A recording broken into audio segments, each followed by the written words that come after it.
I'm Critical Cripple, and you're watching Atheist Edge. Your show, your method, and our show, and some others like it. We're about tact. We're about hearing both sides. We're about changing our mind if we're wrong. We're about non-confrontational. But there's other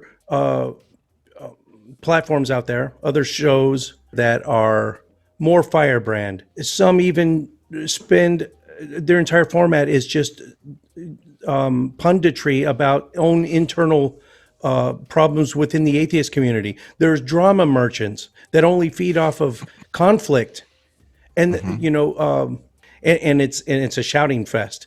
Yeah. Let's take firebrand atheism for instance. Is it as effective? Do you consider street epistemology more effective in changing hearts and minds than, say, a well, like an R and Ra, well polished firebrand? Yeah. Let me just address the diversity of approaches quickly, because I think that may be an indication that we're a pretty healthy, vibrant community if we have that much going on.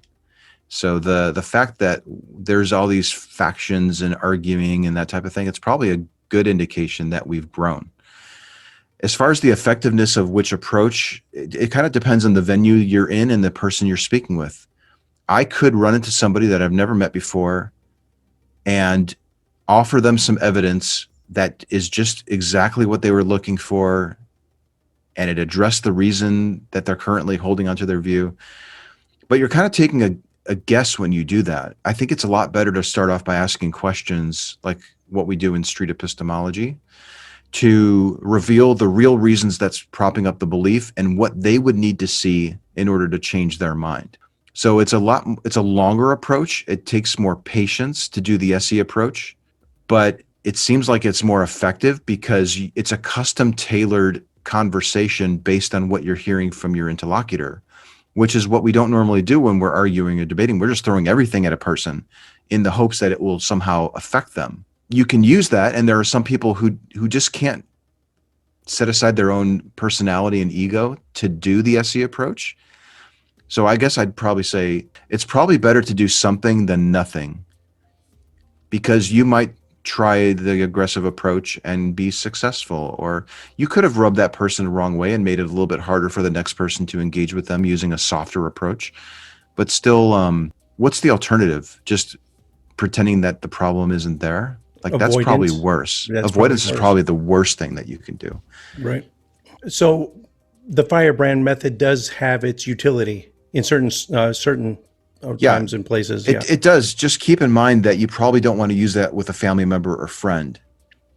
Right. Good point. But if you're on a stage with somebody, then yeah, maybe you want to, or a call-in show, maybe you want to demonstrate the impact that the hammer approach can have on beliefs for people, for the observers, because usually the people who are calling into those shows aren't normally swayed too much, it seems, by those approaches. But it's the callers who are watching, the viewers. How many times has your Sunday school teacher or Bible study group said that the resurrection of Jesus is the most documented event in all of history? It's funny how many writers, philosophers, scholars, and historians living at the same time as Jesus and in very close proximity to him forgot to mention him even once. The old historicity of Jesus. Well, the earliest sources only reference the clearly fictional Christ of faith, and these early sources, compiled decades after the alleged events, all stem from Christian authors eager to promote Christianity, which gives us reason to question them. They're filled with mythical and non-historical information. They're all heavily edited over time. The Gospels certainly should not convince critics to trust even the most mundane claims made therein. The accounts of Tacitus are sparse and shrouded in controversy, with disagreements over what parts have obviously been changed by Christian scribes. The manuscripts were preserved by Christians after all, and the fact that the secular authors who refer to Jesus were born after Jesus died. And there's an odd situation there where centuries go by before Christian apologists start referencing them. That's odd as well.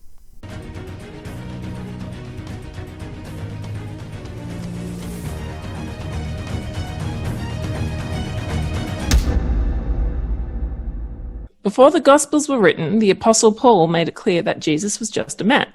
He was born of a woman, born under the law.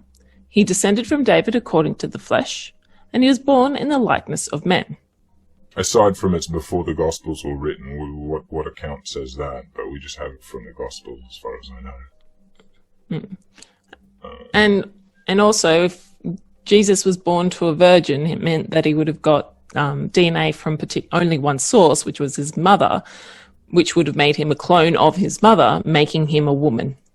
Yeah, that's if you want to believe the story. The anecdote of Paul's meringue. Meringue. And you're back. I'm so leaving that in. If he wants to cut it out, he can try and cut it out, but I'm leaving that in. I still haven't gotten past the meringue, actually. Don't worry, I've got it on my side. 1 minute, 37 seconds later.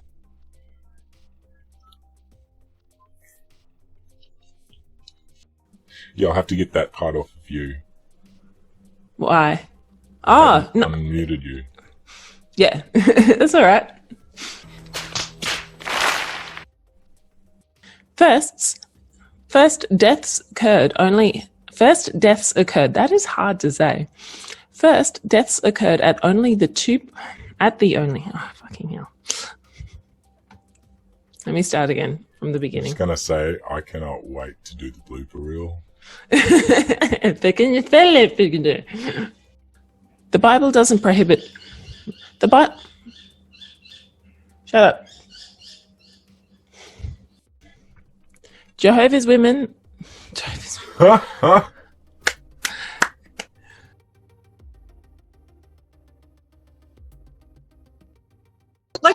at Jason, like here. I'm like, he looks like he's wielding a saber. I know. That looks like a Grecian statue. He looks sexy. Okay. Adonis, god of the enlightened phallus. You do that later.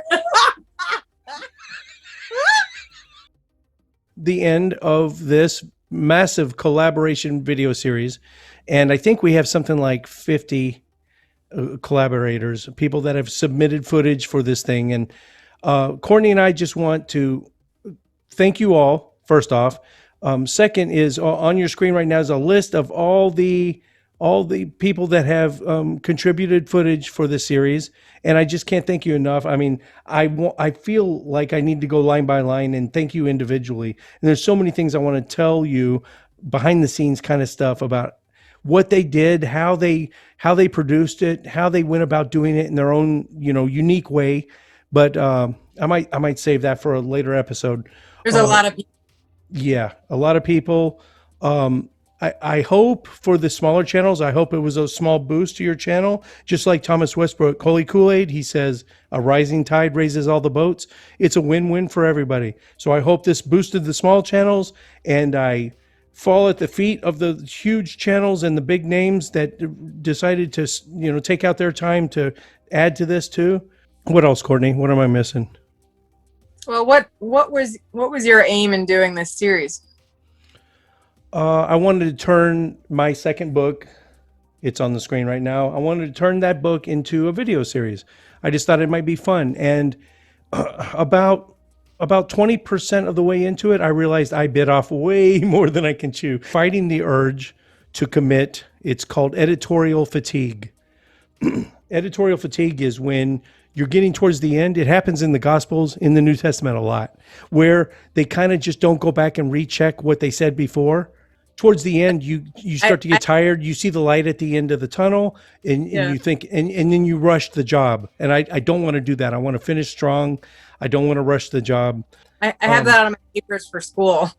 Editorial fatigue. Like, let me just turn it in, so I don't even go back and look at it. Like, you'll make some really cogent points at the very end, and you won't go back and check to see if it jives with what you said earlier.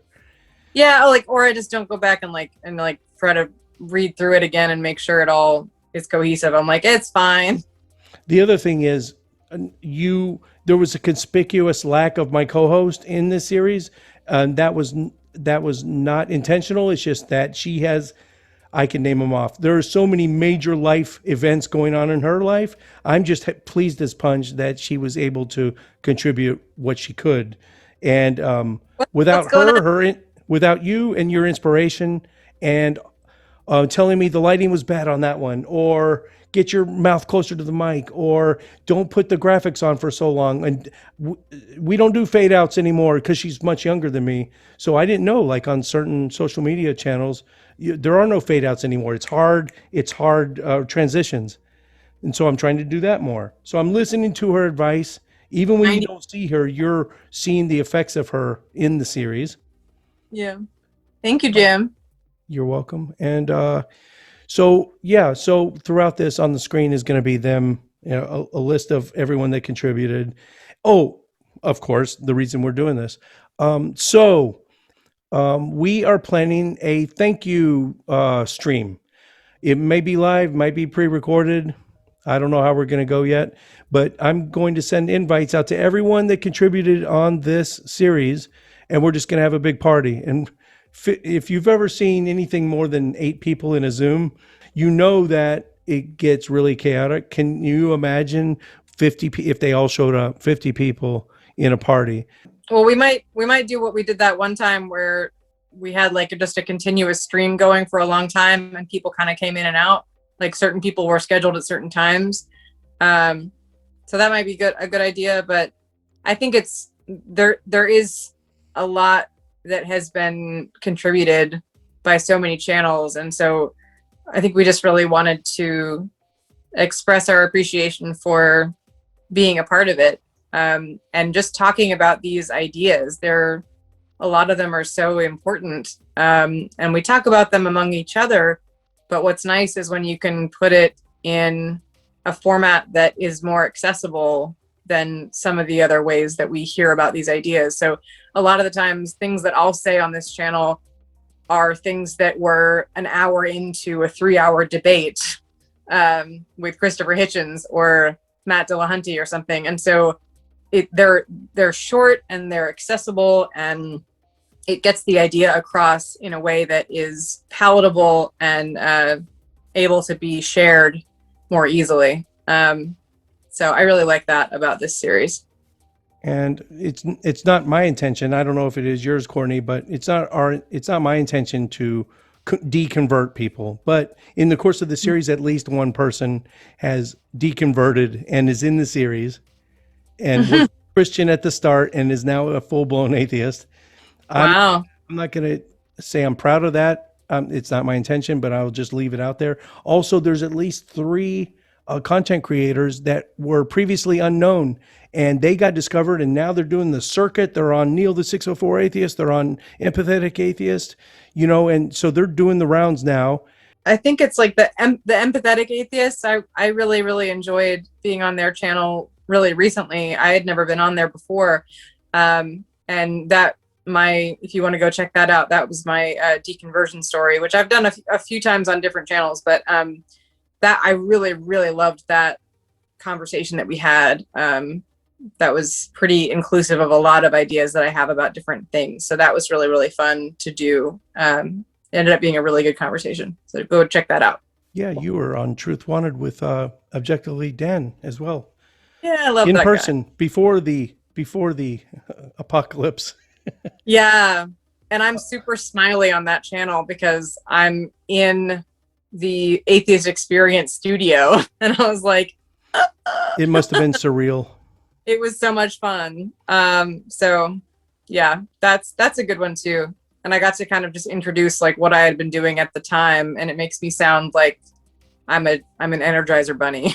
It's just like so much stuff I was doing at the time and had done thus far. So much you're working on your master's degree, you're planning a wedding, so many big life events. The fact that you're even entertaining the channel still is just beyond me. I thank everybody for bearing with me on trying to get this just right. I think it turned out beyond all my expectations.